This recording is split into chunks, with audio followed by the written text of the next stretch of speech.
Given the crisis, especially given the crisis, there is a problem with lowest price and awards to the lowest price. With the new legislation, there will be a possibility of adding other criteria than the price only. So, which means that public contracting authorities can now also go in the quality direction, which means that they can add other criteria in the tender, such as life cycle costing, for example, and other environmental criteria. So there is much more scope for putting emphasis on quality. There was a need for simplification and for more flexibility in procurement. That is one.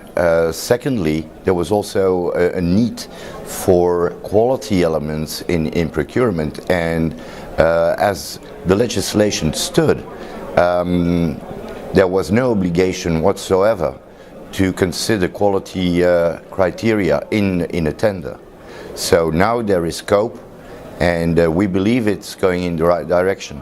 A public officer always needs to justify himself, and if he opts for the lowest price, well, he can't be criticized and he's accountable. If he were to choose for something more than the lowest price, well, then it's subjective, and you can always criticize it and reject it. So I think there was definitely a need, yes, to bring that into the scope of public procurement in a clear and univocal way. In principle, that should be in 2016, in May 2016. But we all know that many member states have backlogs in transposing the European directive into national legislation, and well,